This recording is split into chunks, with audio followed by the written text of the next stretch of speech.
I'll kind of get right into it, but the first thing I'm going to have you do is just say who you are and what you do and why this is kind of important to you. Sure. My name is Melissa Rice. I'm an associate professor of planetary science at Western Washington University, and I'm a member of the Perseverance Science team. Specifically, I work with the Mastcam-Z team. Mastcam-Z are the two cameras at the top of the rover's mast. They're the eyes, the scientific eyes of the rover. And my role has been helping to design the specific color capabilities of these zoom cameras. Okay. And you're also a geologist though, right? I am. I'm a geologist and an astronomer by training. So are you going to take part in any of the examination of any of the rocks or anything like that that you guys bring back, or what's kind of your role once it lands? What are you going to be doing? Absolutely. Once it lands, as part of the Mastcam-Z team, I'll be helping to operate the cameras, to take photographs of the landscape, to decide which specific rocks to zoom in on. And then I'll be helping to analyze the imaging data to see what it can tell us about the geologic history of the landing site, whether there was water flowing here at one point in the past, how these rocks formed, and what minerals might be present. I have another role on the mission as well, which is called a long-term planner. And in that role, I'm part of a small group of people who oversees the big decisions that the 400-person science team needs to make about which directions we're going to drive, not tomorrow, but next week, next month, and in the years to come, and which rocks we are going to drill into to cache, to put into special sample tubes and leave on the surface of Mars for the next rover to come, pick them up, and eventually bring them back to Earth. You're being very poised and very direct in your answers, but I can see the twinkle in your eye. You're kind of excited about this, aren't you? Absolutely. I've been working on this for almost 10 years, and I've had a dozen students working with me on this as well. And now they're off working at companies that are going to be operating spacecraft cameras. And all of this work over almost 10 years comes down to these 7 minutes we're going to go through this afternoon, where the rover hits the top of Mars's atmosphere and has to get all the way down to the bottom. And there's nothing we can do. It's out of our hands. The rover has its set of commands and it's going to go through them. And we won't know until it's down on the surface, whether it had a soft landing or a hard crash. Will you even be able to sit still for those 7 minutes? Absolutely not. I'm going to be on pins and needles. I'm going to be pacing back and forth in my living room, waiting for that final word. So yeah, talk about that. Is that what you're going to be doing? You're going to be at home watching it on YouTube just like us? The initial plan was for all of the scientists to go to the Jet Propulsion Laboratory in Pasadena, and we were going to be there together in California, celebrating together, operating the mission for its first 3 months as a big cohesive team. Because of the ongoing pandemic, we are still dispersed in our living rooms across the country and across the world. So yes, we will be watching NASA TV just like everybody else, and jumping up and down, hopefully, in our living rooms, just like everybody else. Talk about what we'll see during the landing. I don't want you to describe the whole 7 minutes, but give me the highlights. What are we going to see?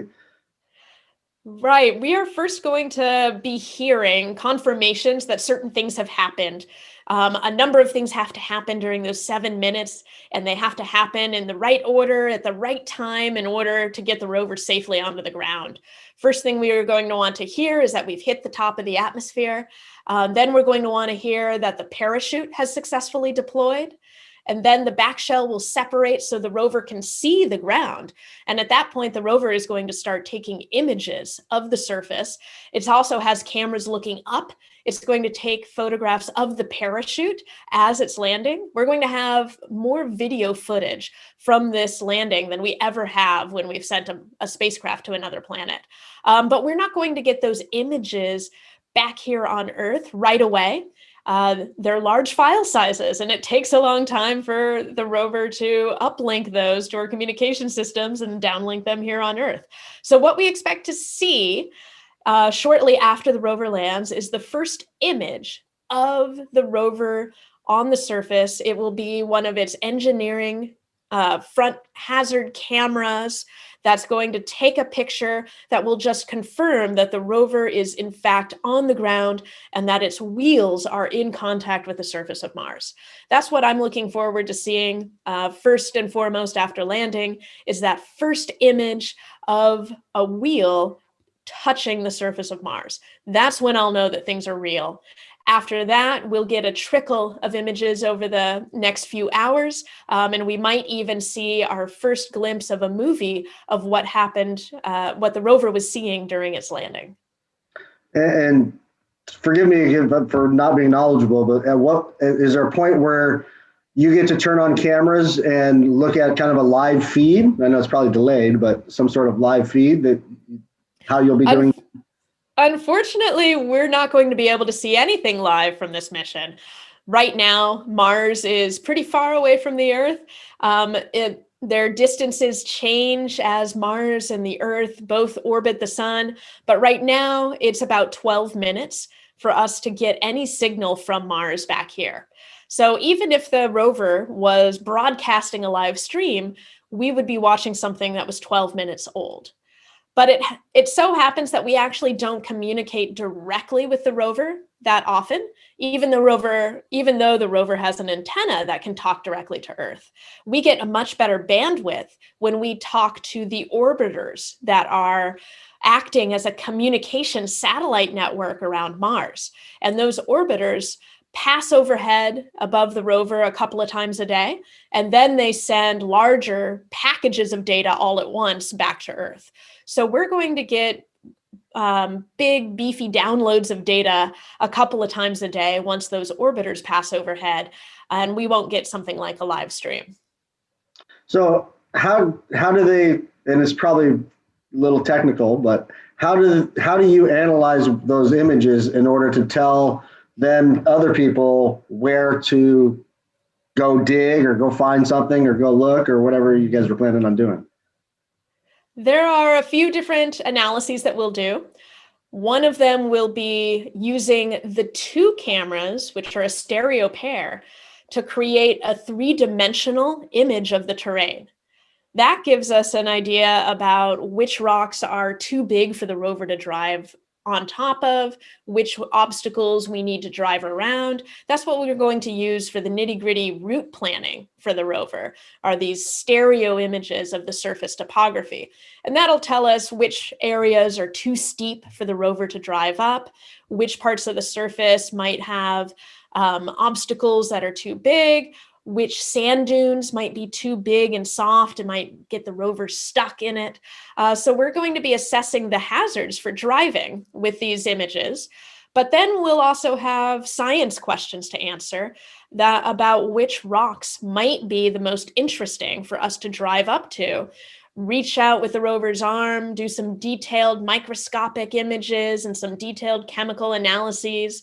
And then the next decision will be which of those rocks are we going to drill into and collect a sample of to eventually bring back to Earth.